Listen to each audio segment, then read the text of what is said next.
Hello, this is Kamlesh Ahuja. Ahuja sir की chemistry class. Last class में हमने एमीन्स की बेसिक स्ट्रेंथ को कंप्लीट करते हुए और एसाइलेशन रिएक्शन देखा था और हम आगे बढ़ते हैं। आज हम देखते हैं रिएक्शन विथ सबसे पहले कार्बिल एमीन टेस्ट देखते हैं। बेसिकली कार्बिल एमीन टेस्ट क्या है? कार्बिल एमीन टेस्ट को हम आइसोसाइनेट टेस्ट भी कहते हैं और इसका नाम हॉफमान आइसोसाइनेट टेस्ट भी है।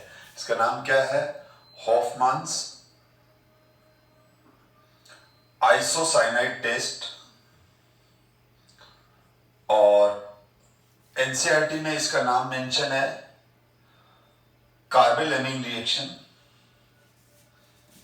कार्बिल एमीन रिएक्शन, ये जो रिएक्शन है वो प्राइमरी एमीन की कैरेक्टरिस्टिक रिएक्शन है बेटा। इसमें जो रिएजेंट हम यूज करते हैं, वो यूज करते हैं क्लोरोफॉर्म और केओच। क्लोरोफॉर्म और केओच की प्रेजेंस में RNS2 का ये रिएक्शन है। और इसमें अगर हम ये एरोमेटिक और एलिफेटिक दोनों ही एमीन्स पर होती है। ये NH2 ग्रुप की रिएक्शन है। जब हम क्लोरोफॉर्म और पोटाश से केओच से रिएक्शन करवाते हैं इसका, तो RNS2 क्लोरोफॉर्म केओच आपस में रिएक्शन करके एल्काइल आइसोसाइनाइड बनाते हैं और 3KCl और 3 मॉलिक्यूल वाटर बनता है। तो ये जो बन गया हमारे पास, वो बन गया, इसका नेम है एल्काइल आइसोसाइनाइड। बेसिकली ये इसका कॉमन नेम है। क्या है? कॉमन नेम है। इसके IUPAC नेम दो हैं बेटा। एक तो एल्केन आइसोनाइट्राइल और हम इसको एल्केन कार्बिल एमीन ग्रुप भी बोलते हैं। Carbyl amine, alkane carbyl amine, वापस से लिख रहा हूं मैं,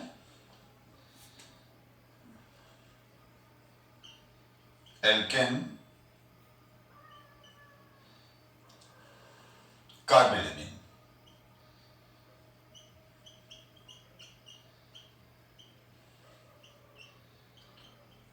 एल्केन कार्बिल एमीन। तो NC ग्रुप को हम कॉमन नेम में तो आइसोसाइनाइड बोलते हैं, IUPAC में आइसोनाइट्राइल या कार्बिल एमीन। ये दोनों ही इसके फेमस प्रचलित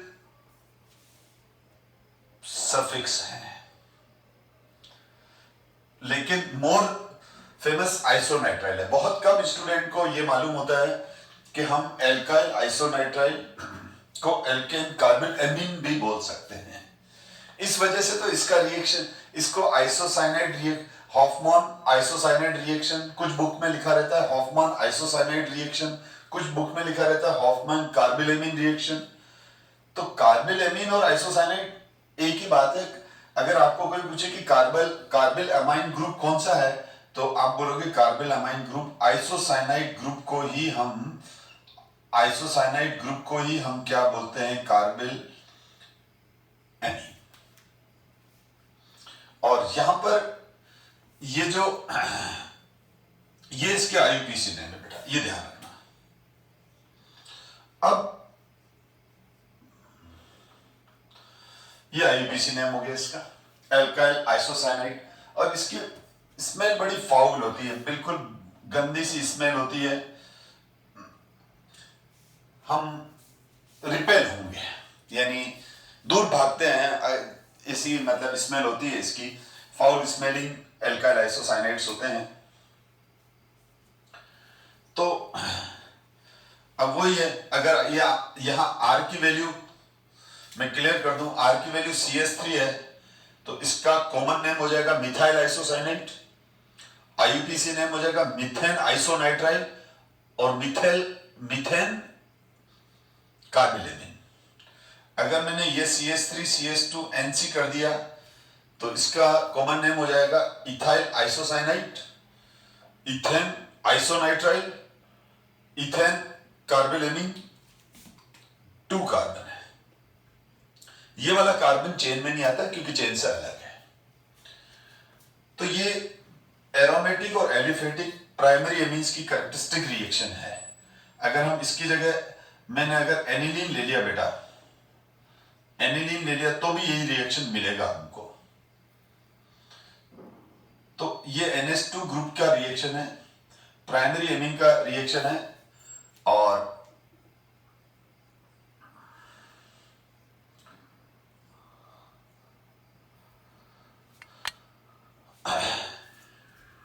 इसके अंदर ये एनिलीन, और एनिलीन जो देता है वो देगा बेटा यहां पर फिनाइल आइसोसाइनाइड, फिनाइल आइसोसाइनाइड।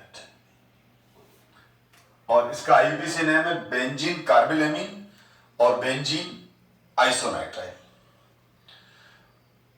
तो अगर हमारे को जैसे हमको लेबोरेटरी के अंदर हमको ये कोई ऑर्गेनिक मॉलिक्यूल गिवन है और हमको लग रहा है कि ये ऑर्गेनिक मॉलिक्यूल प्राइमरी एमीन हो सकता है, यानी हमको ऐसा कोई शक है कि हो सकता है कि हमारे को जो गिवन ऑर्गेनिक मॉलिक्यूल हो वो प्राइमरी एमीन है, उसमें NH2 ग्रुप है, चाहे वो एलिफेटिक हो चाहे वो एरोमेटिक हो। तो हम कैसे पता लगाएंगे? हम क्या करते हैं, उसके अंदर क्लोरोफॉर्म और केओच डाल देते हैं, और क्लोरोफॉर्म और केओच डाल देते हैं तो क्लोरोफॉर्म और केओच रिएक्शन जैसे करेगा तो एक फाउल स्मेल आने लगती है, अनप्लेसेंट स्मेल आने लगती है। ठीक है, तो हमको ये कंफर्म हो जाता है कि इसके अंदर प्राइमरी एमीन ग्रुप है, NH2 ग्रुप है। तो ये इसीलिए लेबोरेटरी टेस्ट है। थोड़ा सा आपको कॉम्पिटिटिव पॉइंट ऑफ व्यू से थोड़ा सा मैं अपडेट कर दूं कि यहाँ पर बहुत कभी कभी क्वेश्चन पूछ लेते हैं ऐसा कॉम्पिटिटिव एग्जाम में कि क्लोरोफॉर्म और केओच। तो यहाँ पर क्या होता है, बेसिकली क्लोरोफॉर्म और केओच जो रिएक्शन करते हैं, तो क्लोरोफॉर्म तो बेसिक है, और सॉरी केओच तो बेसिक है, और क्लोरोफॉर्म में यह हाइड्रोजन एसिडिक हो जाता है।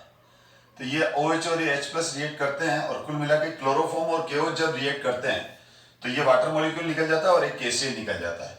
तो एक तो बनता है CCl2 plus KCl plus H2O। तो इसको बोलते हैं डाइक्लोरोकार्बीन, डाइक्लोरोकार्बीन। और कार्बीन क्या है, नाइट्रीन क्या है, इसके बारे में अभी मैं डिटेल में नहीं जाऊंगा। वैसे GOC के अंदर इंटरमीडिएट्स में मैंने कार्बीन नाइट्रीन डिटेल में पढ़ा रखा है, लेकिन अभी आपको उसमें जाने की जरूरत नहीं है बेटा। ठीक है ना, अभी तो खाली इतना सा लर्न कर लो आप कि क्लोरोफॉर्म और केओच जब आपस में मिक्स होते हैं तो वो एक कंपाउंड बनाते हैं जिसको बोलते हैं हम डाइक्लोरोकार्बीन, KCl और H2O। फिर ये डाइक्लोरोकार्बीन प्राइमरी एमीन से रिएक्ट करके, ये जो डाइक्लोरोकार्बीन है बेटा, ये डाइक्लोरोकार्बीन ये प्राइमरी एमीन से रिएक्ट करता है, और प्राइमरी एमीन से जब रिएक्ट करता है तो ये जो नाइट्रोजन, ये नाइट्रोजन है, प्राइमरी एमीन है, और ये नाइट्रोजन है लोन पेयर डोनर है। तो एक कोऑर्डिनेट कोवेलेंट बॉन्ड बनता है इसके साथ। अब ये मैकेनिज्म आपको लर्न नहीं करना है, खाली एक इंफॉर्मेशन के लिए आपको बता रहा हूं कि इसके हॉफमैन्स आइसोसाइनाइड रिएक्शन में क्या होता है। फर्स्ट स्टेप में क्लोरोफॉर्म और केओच रिएक्शन करके एक इंटरमीडिएट बनाते हैं डाइक्लोरोकार्बीन। फिर ये डाइक्लोरोकार्बीन जो है, ये डाइक्लोरोकार्बीन जो है अनस्टेबल मॉलिक्यूल है, तेजी से इस लोन पेयर को कार्बन अपने पास लेके अपना ऑक्टेट कंप्लीट करना है, तो ये कोऑर्डिनेट कोवेलेंट बॉन्ड बन जाता है। या नाइट्रोजन डोनर है, कार्बन एक्सेप्टर है, और फिर यहां पर इसमें से 2 HCl मॉलिक्यूल निकल जाते हैं, और ये 2 HCl मॉलिक्यूल निकलने के बाद क्या हो जाता है, RNC बन जाता है और 2 HCl बन जाता है। और ये जो 2 HCl बन गया, ये थर्ड स्टेप के अंदर क्या होता है, ये थर्ड स्टेप में वापस 2 HCl 2 KOH मॉलिक्यूल से रिएक्ट करके 2 KCl प्लस H2O बना लेता है। तो खाली ये मैकेनिज्म आप स्टूडेंट्स देख लो, लेकिन इसको लर्न करने की जरूरत नहीं है। एक बार कॉम्पिटिटिव एग्जाम में क्वेश्चन में जेई मेंस या नीट में, मेरे को याद नहीं है, आया था कि हॉफमैन आइसोसाइनाइड रिएक्शन के अंदर कौन सी इंटरमीडिएट बनती है जो एमीन्स पर, प्राइमरी एमीन्स पर अटैक करती है या रिएक्ट करती है। तो उसका था आंसर डाइक्लोरोकार्बिन। डाइक्लोरोकार्बिन यानी क्लोरोफॉर्म केवल जब भी होंगे वो डाइक्लोरोकार्बिन बनाएंगे। ठीक है, तो बस ये डाइक्लोरोकार्बिन बनता है ये बताने के लिए मैंने ये एक्सप्लेन किया। ये मैकेनिज्म आपको लर्न नहीं करना है, खाली आप अगर मेरे साथ नोट्स बना रहे हो तो लिख देना कि इंटरमीडिएट डाइक्लोरोकार्बिन होती है। और ये प्राइमरी एमीन्स को टेस्ट करता है लेबोरेटरी में। ये सेकेंडरी और टर्सरी एमीन्स ये रिएक्शन नहीं देती है। ये कैरेक्टरिस्टिक रिएक्शन है प्राइमरी एमीन की। इसके बारे में मैंने लिख दिया है कि एलिफेटिक और aromatic primary amine on heating with chloroform and ethanolic potassium hydroxide form isocyanide or carbylamine, which are foul smelling substance. Secondary and tertiary amine do not show this reaction. This reaction is known as carbylamine reaction or isocyanide test and is used as a test for primary amines. यानी यह ethanol solvent है। अब हम और आगे discuss कर रहे हैं बेटा reaction with nitrous acid. Reaction with nitrous acid, तो रिएक्शन विथ नाइट्रस एसिड में प्राइमरी सेकेंडरी टर्सरी एमीन ये तीनों ही तरह के रिएक्शन इसको देते हैं रिएक्शन विथ नाइट्रस एसिड। तो ये लिखा हुआ है बेटा, अगर थोड़ा सा बोर्ड पे कट रहा है तो मैं बोल रहा हूं हम आज डिस्कस कर रहे हैं reaction with nitrous acid. Nitrous acid जिसका फॉर्मूला है HNO2 और स्ट्रक्चर है ये जो HNO2 है, सॉरी ये जो नाइट्रस एसिड है ये प्राइमरी सेकेंडरी और टर्सरी तीनों एमीन से रिएक्शन करता है। Nitrous acid basically unstable acid है और ये डिकम्पोज हो जाता है बड़े बड़े सनलाइट और इसमें, इसलिए हम इसको फ्रेशली प्रिपेयर करते हैं लैब में। तो लैब में जब हम इसको फ्रेशली प्रिपेयर करते हैं तो क्या करते हैं हम इसके लिए हम NaNO2 लेते हैं। NaNO2 सोडियम नाइट्राइट है, सोडियम नाइट्राइट है ITE, ठीक है, सोडियम नाइट्राइट है और सोडियम नाइट्राइट इजीली अवेलेबल होता है लैब में। सोडियम नाइट्राइट के अंदर हम HCl मिला देते हैं। तो सोडियम नाइट्राइट के अंदर जब HCl मिलाते हैं तो HNO2 बनता है और NaCl अलग हो जाता है। और ये अब फ्रेशली प्रिपेयर है, खराब नहीं होगा। कुछ चीजें पर एक डेफिनेट टाइम के बाद डिकम्पोज होती है ना, हो सकता है 15, 20, 25 मिनट तक HNO2 मेंटेन रहता हो। ठीक है, जैसे हमारा मिल्क भी है, आप मिल्क को अगर बॉईल नहीं करोगे, ठीक है, 10-12 घंटे बाद वो फट जाता है, उसमें मतलब वो खराब हो जाता है। ठीक है, तो इसी तरह से कुछ केमिकल्स भी ऐसे होते हैं जो लॉन्ग टाइम तक हम उसको बना के नहीं रख सकते हैं क्योंकि वो एयर से सनलाइट से रिएक्ट करके खराब होने लग जाते हैं। तो उस केस में उन केमिकल्स को हम फ्रेशली प्रिपेयर करते हैं। तो उसमें से HNO2 भी एक है। तो हम बहुत बार बोलते हैं कि रिएक्शन विद नाइट्रस एसिड और एरो पे लिखा हुआ रहता है NaNO2 प्लस HCl। तो आप कंफ्यूजन मत करना, NaNO2 प्लस HCl जब भी आए मतलब हमको रिएक्शन HNO2 से ही करना है। तो इसमें क्या होता है, जो प्राइमरी एमीन होता है बेटा, प्राइमरी एमीन जब HNO2 से रिएक्शन करता है या NaNO2 प्लस H, ठीक है, HNO2 होगा और अगर आपको ये आ रहा है और HNO2 बनाएंगे तो किससे बनाएंगे बेटा, बनेगा ये इससे NaNO2 plus HCl। Low temperature पे भी ये रिएक्शन होती है, रूम टेम्परेचर पे हो जाती है। और पहले इसका इंटरमीडिएट कंपाउंड ये बनता है एल्काइल डाइएजो, ये एल्काइल डाइएजोनियम सॉल्ट बन जाता है और ये क्लोराइड है क्योंकि HCl है तो H प्लस और ये Cl माइनस है तो Cl माइनस। अब लेकिन ये हाईली अनस्टेबल होता है, ये हाईली अनस्टेबल होता है तो ये डिकम्पोज हो जाता है R प्लस N2 और Cl माइनस में। पर ये हम इसको जब वाटर में डाल देते हैं तो ये किस में कन्वर्ट हो जाता है, वाटर का OH माइनस आयन ले लेता है और ये ROH N2 plus NaCl, ROH plus N2 plus NaCl ये बन जाता है बेटा। तो RNH2 HNO2 NaNO2 plus HCl alkyl diazonium chloride unstable है और फिर वो वाटर के अंदर ये इसमें कन्वर्ट हो जाता है। अब इसमें सीधी बात है बेटा, RNH2 अगर आपको RnH2 का रिएक्शन HNO2 से आ रहा है तो आप सीधा NH2 को हटा के OH लगा देंगे और N2 plus H2O by product बना देंगे। अगर कभी किसी एग्जाम में ये NaNO2 और HCl नहीं लिखा हुआ है, उसकी जगह क्या लिखा हुआ है, डायरेक्ट ये अगर ऐसा लिखा हुआ है, एरो पे NaNO2 और HCl दे रखा है तो रिएक्शन को ऐसे लिखना है, ठीक है। उसके बाद ये बन गया, ये अनस्टेबल है और ये वाटर के साथ रिएक्शन करके एल्कोहल N2 और NaCl में कन्वर्ट हो जाता है, ठीक है। पहले ये कार्बोनिल आयन बनता है, फिर वाटर से रिएक्शन करके इसको अल्कोहल में कन्वर्ट करता है। तो और अगर ऐसे डायरेक्ट HNO2 लिखा हुआ है तो ये, और इसी तरह से देखो सेकेंडरी अमीन भी, सेकेंडरी अमीन्स भी HNO2 से रिएक्शन करके N नाइट्रोसो, अब ये बुक में नहीं है रिएक्शन, तो ये बन जाता है, ये वाटर निकल जाता है और RN double bond O R plus H2, तो ये बन जाता है N alkyl N nitroso एल्केनेमीन।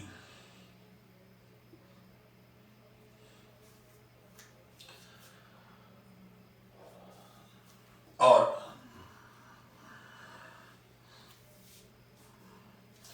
Tertiary अमीन भी रिएक्ट करता है बेटा इससे, और टर्सरी अमीन जब रिएक्ट करता है तो HNO2 से जब वो रिएक्ट करेगा तो क्या बन जाएगा, ये सॉल्ट बन जाता है, ट्राई एल्काइल। तो देखो तीनों से डिफरेंटली रिएक्शन हो रही है। ये तो हो गया प्राइमरी अमीन, ये हो गया सेकेंडरी अमीन और ये हो गया टर्सरी अमीन। तो प्राइमरी अमीन से अल्कोहल बनता है, सेकेंडरी अमीन से N नाइट्रोसो कंपाउंड बन गया N एल्काइल N नाइट्रोसो एल्केनेमीन, और टर्सरी अमीन से अमोनियम सॉल्ट बन गया try alkyl ammonium nitrite ITE, ठीक है। तो ये इससे तीनों प्राइमरी सेकेंडरी और टर्सरी अमीन डिफरेंटली रिएक्ट करते हैं, और लेकिन हमारे एनसीईआरटी बुक के अंदर केवल प्राइमरी अमीन से ही रिएक्शन है। और इसमें एक एक्सेप्शन रिएक्शन है कि CH3NH2 से जब HNO2 का रिएक्शन होता है तब उस केस के अंदर मिथाइल अल्कोहल न बनकर बेटा ईथर बनता है। आपको ये रिएक्शन केवल कॉम्पिटिटिव पॉइंट ऑफ व्यू से याद करनी पड़ेगी, इसका हमारे पास कोई अल्टरनेटिव नहीं है, चारा नहीं है, ठीक है। लेकिन इसके अलावा कोई भी एल्काइल ग्रुप हो, यानी ये है, तब तो HNO2 इससे रिएक्शन करके क्या बना लेगा, RCH2OH। मैंने बार बार कहा है जो फैक्ट है उस पर आप अपना टाइम वेस्ट मत करो, आर्ग्यू मत करो, गूगल पे सर्च करो, यूट्यूब पे सर्च करो, सब जगह मिलेगा। बस ये एक्सेप्शन है, आप अपना टाइम वेस्ट करोगे। ये सब मैं करके देख चुका हूं तो उसका आप बेनिफिट उठाओ। CH3 CH2 NH2 है। हाँ, ये एरोमेटिक प्राइमरी अमीन से क्या रिएक्शन होगी वो मैं अभी आगे डिस्कस करूंगा। तो ये बन जाएगा, तो इसीलिए RCH2 ले लिया। R की वैल्यू CH3 हो सकती है, कुछ भी हो सकती है, लेकिन ये ध्यान रखना मिथाइल एमीन से बन जाता है डाइमिथाइल ईथर। मिथाइल एमीन से क्या बन जाता है, डाइमिथाइल ईथर। तो ये नाइट्रस एसिड से रिएक्शन हुआ। अब नाइट्रस एसिड से रिएक्शन होने के बाद अब हम reaction with aryl sulphonyl chlorides, reaction with aryl sulphonyl chlorides, ये हिंसबर्ग रिएजेंट है और ये काफी इंपॉर्टेंट रिएक्शन है, ठीक है ना। रिएक्शन विद, ठीक है, ये रिएक्शन ये हमारे बोर्ड पॉइंट ऑफ व्यू से तो काफी इंपॉर्टेंट रिएक्शन है बेटा, ठीक है। और सबसे पहले इससे हम प्राइमरी सेकेंडरी और टर्सरी एल्काइल अमीन्स में डिस्टिंग्विश करते हैं। तो ये ध्यान रखना, ये बहुत इंपॉर्टेंट है, इसको इग्नोर नहीं करना, रिएक्शन को स्टार लगा देना। ये है बेंजीन सल्फोनिल क्लोराइड, पर मैं अब ये बेंजीन सल्फोनिल क्लोराइड है, बेंजीन सल्फोनिल क्लोराइड। ये जो बेंजीन सल्फोनिल क्लोराइड है बेटा, इसमें ये क्लोरीन रिएक्टिव है, इसमें ये रिएक्टिव क्लोरीन है, ये इजीली लीव करती है, रिएक्टिव Cl एटम है इसमें, और जरूरी नहीं कि बेंजीन सल्फोनिल क्लोराइड, अगर आपने यहां CH3 ले लिया तो भी चलेगा, ठीक है ना। तो कहने का मतलब एरोमेटिक रिंग पर, किसी भी एरोमेटिक रिंग पर जब SOCl2 ग्रुप जुड़ जाता है, ठीक है ना, अब ये बेंजीन पे जुड़ा है तो इसलिए नाम इसका बेंजीन सल्फोनिल क्लोराइड हो जाएगा। हम इस रिएजेंट को क्या बोलते हैं, हम इस रिएजेंट को बोलते हैं हिंसबर्ग रिएजेंट्स। क्या बोलते हैं हम इसको, हिंसबर्ग रिएजेंट। लेकिन अगर मैंने यहां CH3 लगा दिया तो भी ऑल एरोमेटिक सल्फोनिल क्लोराइड, यानी ये भी हिंसबर्ग रिएजेंट है, इसका नाम अलग हो जाएगा टॉसिल क्लोराइड, इसका नाम क्या हो जाएगा, टॉसिल क्लोराइड, ठीक है। लेकिन हमारे सिलेबस में यही है तो मैं यही ले रहा हूं, बेंजीन सल्फोनिल क्लोराइड। पर है ना, सारे सल्फोनिल क्लोराइड्स को हम क्या बोलते हैं, सारे एरोमेटिक सल्फोनिल क्लोराइड्स को क्या बोलते हैं, हिंसबर्ग रिएजेंट। ये प्राइमरी सेकेंडरी टर्शियरी एमीन को लेबोरेटरी में डिस्टिंग्विश करने में काम आता है। तो कैसे काम, इसकी रिएक्शन कैसे करते हैं और लेबोरेटरी में हम किस तरह से इसको यूज करते हैं, मैं इसको डिस्कस कर रहा हूं, ठीक है। तो इसको मैं डिस्कस करता हूं, स्पेस यहां ले लेते हैं। तो देखो, मैं प्राइमरी एमीन की सबसे पहले रिएक्शन कराता हूं, ध्यान से देखो बच्चों। ये हमारे पास एरोमेटिक रिंग, ये बेंजीन सल्फोनिल क्लोराइड और इसका ये रिएक्टिव क्लोरीन, ये हमारे पास प्राइमरी एमीन और ये प्राइमरी एमीन और ये है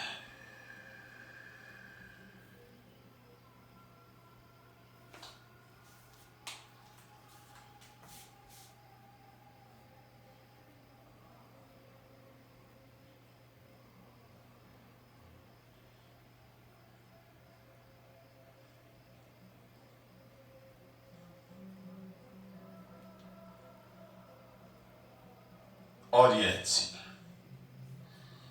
तो ये बन जाता है बेटा, और इस कंपाउंड का नाम है एन एल्काइल बेंजीन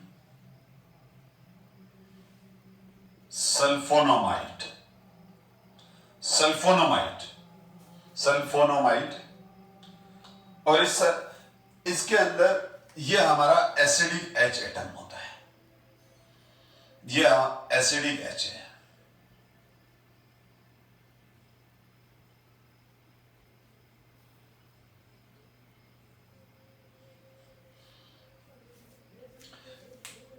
इसका अच्छा एसिडिक नेचर होता है क्योंकि नाइट्रोजन के साथ ये जुड़ा हुआ हाइड्रोजन का एसिडिक नेचर इसीलिए बढ़िया होता है। मैंने आपको यही कहा है कि ease of formation directly proportional to stability, ठीक है। अगर ये H+ आयन निकल जाएगा, जस्ट बताओ मैं, तो यहां पर नेगेटिव चार्ज आ जाएगा या पॉजिटिव चार्ज आ जाएगा। अब ये नेगेटिव चार्ज इस ऑक्सीजन के साथ भी डिलोकलाइज होगा, इसके साथ भी होगा, यानी एक रेजोनेटिंग स्ट्रक्चर तो ये दिख ही रहा है। दूसरा क्या आ जाएगा, ये डबल बॉन्ड यहां आ जाएगा और नेगेटिव चार्ज यहां आ जाएगा, ये इसका दूसरा रेजोनेटिंग स्ट्रक्चर।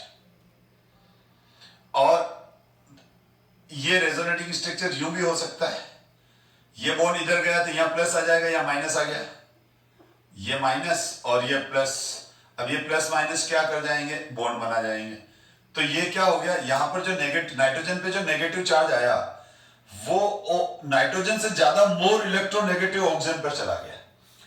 नाइट्रोजन के नेगेटिव चार्ज को, अगर नाइट्रोजन का नेगेटिव चार्ज ऑक्सीजन पे चला गया तो नाइट्रोजन को मजा आ गया, क्योंकि नाइट्रोजन का जो नेगेटिव चार्ज था वो नाइट्रोजन से भी ज्यादा मोर इलेक्ट्रोनेगेटिव एलिमेंट ऑक्सीजन पर रेजोनाइज हुआ, डीलोकलाइज हुआ, तो और ज्यादा स्टेबिलिटी बढ़ गई। इस वजह से क्या होता है बेटा, ये हम क्या बोलते हैं, इसके अंदर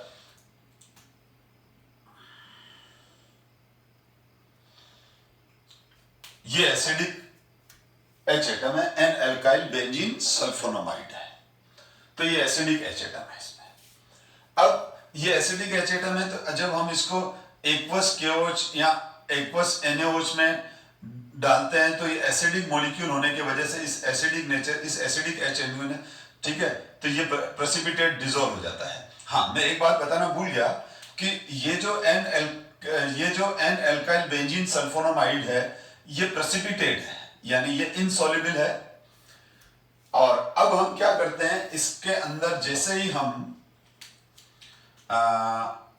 एक्वस KOH या फिर एक्वस NaOH डालते हैं तो प्रेसिपिटेट इमीडिएटली डिसॉल्व हो जाता है।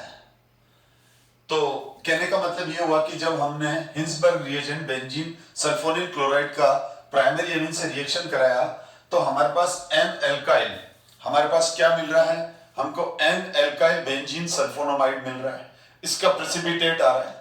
ये जो प्रेसिपिटेट है ये एक्वस KOH और एक्वस NaOH यानी किसी भी बेसिक मीडियम में डिसॉल्व हो जाता है। अच्छा, अब हम देखें सेकेंडरी एमीन का क्या है। देखिए बच्चों, ये हो गया सेकेंडरी एमीन। अब ये जब हमारे पास सेकेंडरी एमीन है तो सेकेंडरी एमीन के अंदर क्या हो जाएगा, या इस R की जगह क्या आ जाएगा, इस एसिडिक एचेटन की जगह यहां पर R आ गया है और यहां क्या लिखा जाएगा, N di alkyl benzene sulphonamide. और अब इसमें एसिडिक एचेटम नहीं है तो प्रेसिपिटेट डज नॉट डिसॉल्व। जो प्रेसिपिटेट होगा वो डिसॉल्व नहीं होगा। तो अगर प्रेसिपिटेट डिसॉल्व हो रहा है तो प्राइमरी एमीन है और प्रेसिपिटेट डिसॉल्व नहीं हो रहा है तो वो सेकेंडरी एमीन है। और टर्सरी एमीन इससे रिएक्ट ही नहीं करता है क्योंकि टर्सरी एमीन में एक भी H नहीं है नाइट्रोजन के पास जो इससे रिएक्ट करे, तो ये इसके साथ नो रिएक्शन तो कोई प्रेसिपिटेट नहीं आ रहा है। तो अगर हमारे पास एमीन है तो अगर उस एमीन के साथ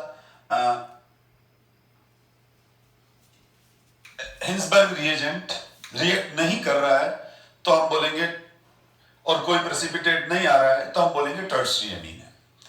और अगर प्रेसिपिटेट आ रहा है लेकिन वो बेसिक मीडियम में डिसॉल्व नहीं हो रहा है तो सेकेंडरी एमीन है। और प्रेसिपिटेट आ रहा है और फिर वो बेसिक मीडियम में डिसॉल्व हो रहा है तो वो कौन सा हो गया, प्राइमरी एमीन हो गया। अब हम एनिलीन की बात करें तो एनिलीन जो हो जाता है वो एरोमेटिक एमीन है। और NH2, अब एनिलीन पर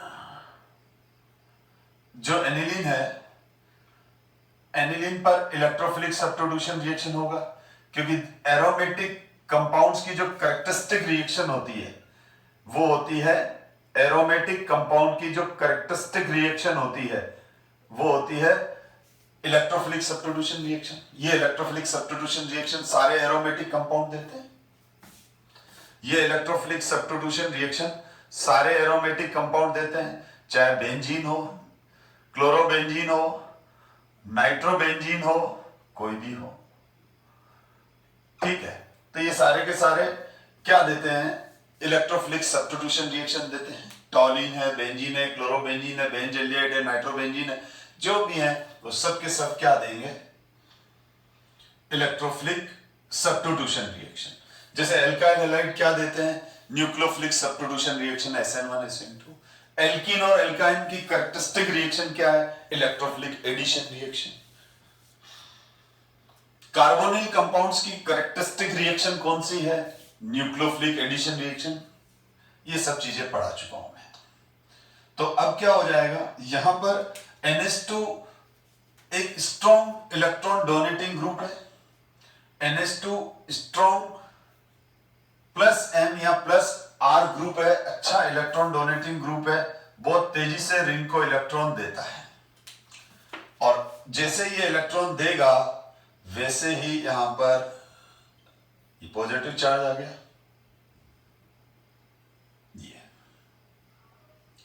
ये रेजोनेटिंग स्ट्रक्चर इस तरह के हम कंटिन्यूएशन में पूरे चैप्टर में during the course of organic में लगातार देखते आ रहे हैं। और आपने अब समझ लिया वास्तव में रेजोनेंस कंसेप्ट बहुत इंपॉर्टेंट है। और मैंने तो GOC में कहा था कि आपको रेजोनेंस अच्छे से अप्लाई करना आना चाहिए। तो ये अब यहां पर क्या हो गया, जो NH2 ग्रुप है वो एरोमेटिक रिंग की इलेक्ट्रॉन डेंसिटी स्ट्रांगली इंक्रीज करता है और काफी अच्छी इंक्रीज करता है। और स्पेशली इसके रेजोनेटिंग स्ट्रक्चर देखने के बाद ये क्लियर हो रहा है कि ये नेगेटिव चार्ज बेसिकली ऑर्थो और पैरा कार्बन्स, बेसिकली ये नेगेटिव चार्ज ये ऑर्थो और ये पैरा कार्बन्स पर डिलोकलाइज्ड होता है। तो ऑर्थो और पैरा कार्बन पर नेगेटिव चार्ज आएगा तो आने वाला तो अब इलेक्ट्रोफाइल की जो पसंदीदा जगह हो जाएगी वो ऑर्थो कार्बन और पैरा कार्बन हो जाएगा, क्योंकि इलेक्ट्रोफाइल वही अटैक करेगा जहां पर इलेक्ट्रॉन डेंसिटी ज्यादा हो। तो NH2 group is ortho and para directing and a powerful active acting group towards electrophile, क्योंकि इलेक्ट्रोफाइल यहां पर बहुत जल्दी रिएक्शन इसलिए कर पाएगा कि इस रिंग की इलेक्ट्रॉन डेंसिटी बढ़ गई है और इस रिंग की इलेक्ट्रॉन डेंसिटी बढ़ाने वाला कौन है? NH2 ग्रुप है। तो हम आगे डिस्कस करते हैं। तो इसका रिएक्शन बहुत ही तेजी से होता है। सबसे पहले हम देखते हैं इसका ब्रोमिनेशन। रुको, ब्रोमिनेशन से पहले मैं एक इंपॉर्टेंट पॉइंट डिस्कस कर लूं कि जो एनिलीन है वो फ्रिडल क्राफ्ट रिएक्शन नहीं देता है। एनिलीन डज नॉट अंडरगोस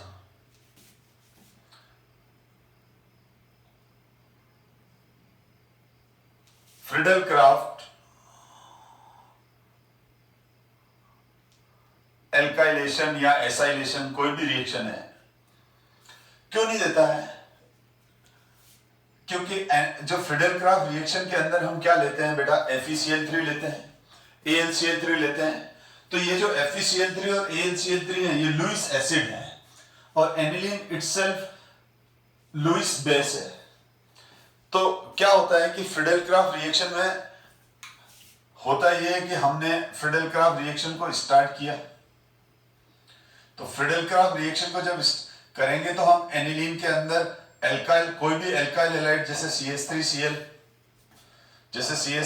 ले लिया, ठीक है, और CH3Cl, लेकिन यहां कैटलिस्ट कौन होता है? जो रिएक्शन AlCl3 या फिर FeCl3।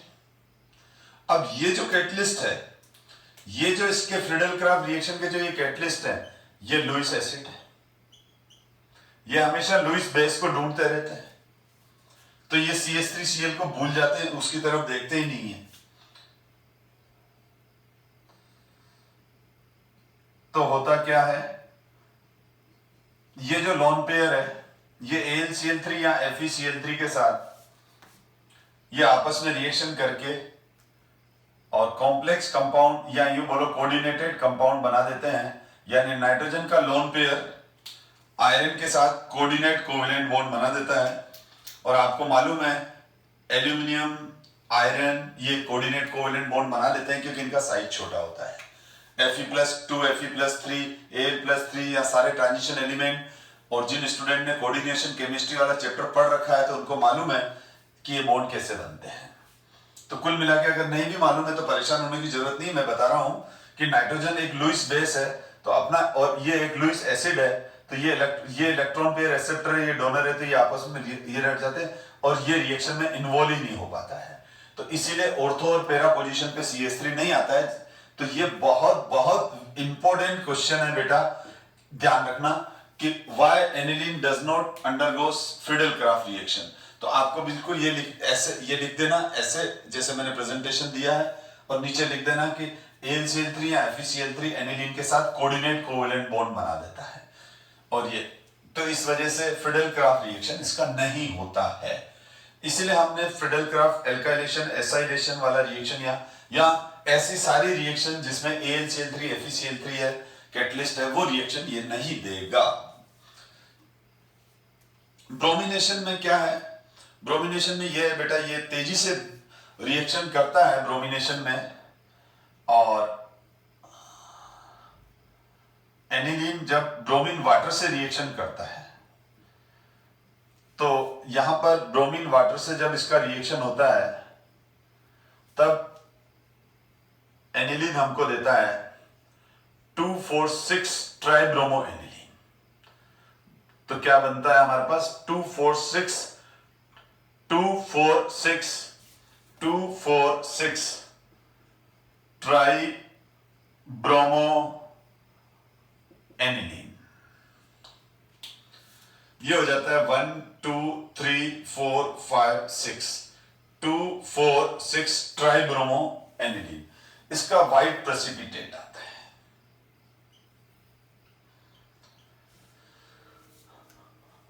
और अगर हम एनिलीन का अंदर को हम ब्रोमीन से रिएक्शन तो करवा रहे हैं, लेकिन या तो इन CCl4 करा रहे हैं या ब्रोमीन को रिएक्शन करा रहे हैं कार्बन डाइसल्फाइड में बेटा। तो इस केस में क्या हो जाता है, यहां पर हमारे पास ऑर्थो और पैरा ब्रोमो एनिलीन बनते हैं।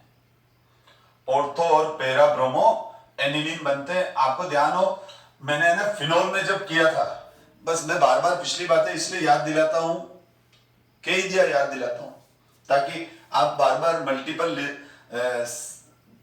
लिसनिंग से, मल्टीपल रीडिंग से, बार बार देखने से वो चीजें आपको रट जाएगी, याद हो जाएगी, एग्जाम में बहुत जल्दी क्लिक करती है। तो ये बनता है, ये ऑर्थो एंड पैरा ब्रोमो। और ये का ये रिएक्शन मैंने फिनोल में भी बताया था, जब फिनोल लेते हैं तो ये बनता है 2,4,6 ट्राइब्रोमो फिनोल हो जाता है, वो भी वाइट प्रेसिपिटेट है, ठीक है। और फिनोल के अंदर अगर अपन ये ले लेते हैं, भले फिनोल अभी टॉपिक नहीं है लेकिन सिलेबस का तो पार्ट है ना बेटा, तो ये बन जाता है। अब ब्रोमीन, अब है ना, एक्चुअल में एनिलीन में मैंने बताया कि एनिलीन का जो NH2 ग्रुप है वो काफी स्ट्रॉन्ग एक्टिव है। तो एनिलीन की जो इलेक्ट्रोफिलिक सब्स्टिट्यूशन रिएक्शन है उसको हमको कंट्रोल कंडीशन में करना पड़ता है, और बहुत बार इसके डायरेक्ट हम जब इलेक्ट्रोफिलिक सब्स्टिट्यूशन रिएक्शन करते हैं तो हमारे को बहुत बार एबनॉर्मल प्रोडक्ट बनते हैं।